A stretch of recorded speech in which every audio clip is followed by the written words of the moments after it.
HarperCollins presents An Orphan's Courage by Cathy Sharp. Read by Antonia Beamish. Chapter 1. "Want some pocket money?" the drunken voice asked, and a large hand waved a £1 note at Jinny Hollis enticingly. He leered at her in a way that sent chills down Jinny's spine, and she shook her head as he rose to his feet and stumbled across her mother's kitchen towards her. "Come on, it isn't hard to be nice to me, is it?" Jinny drew back, feeling the vomit rise in her throat as she saw the lascivious gleam in his eyes. She kept her gaze fixed on the face of the latest of her mother's punters, backing away, moving towards the door and freedom.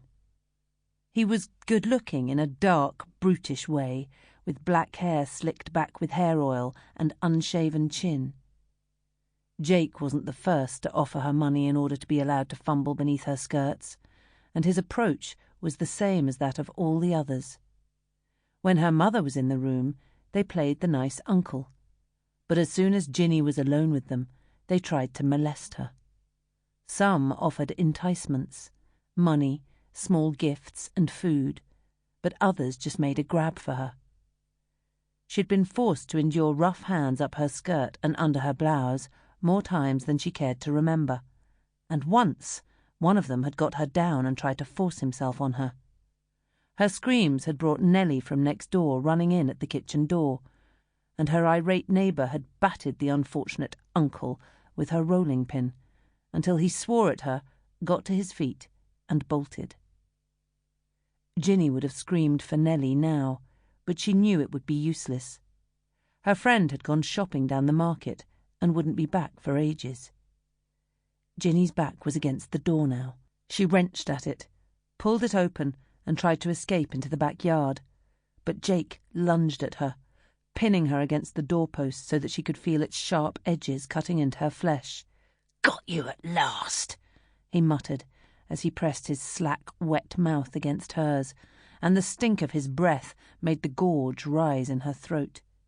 In desperation, she brought her knee up and went for his groin with every ounce of her strength. He gave a yell of shock mixed with pain and staggered back, his eyes filled with a vicious rage that terrified her. Yet her action had saved her, because, as he drew back, stunned and winded, she made her escape into the yard and ran for her life. Tears stung Jinny's eyes as she ran, her chest heaving. She fought for breath and against the storm of emotion overtaking her now that she was, for the moment, out of danger. Forced at last to stop running because her chest hurt and she couldn't go any further, Jinny leaned against the wall of a derelict factory and closed her eyes, letting the tears flow. Why did everything have to be so horrible at home? Jinny's mother was almost always drunk when she came back from the pub where she worked behind the bar until late at night. There was usually a man in tow, sometimes known to Jinny, and at other times a complete stranger. Mabel Hollis just didn't seem to be able to manage without a man about the place, even though several of them had treated her badly.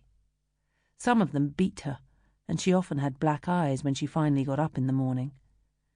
Others simply sponged off her, expecting her to provide food and lodgings, as well as the other comforts Mabel offered.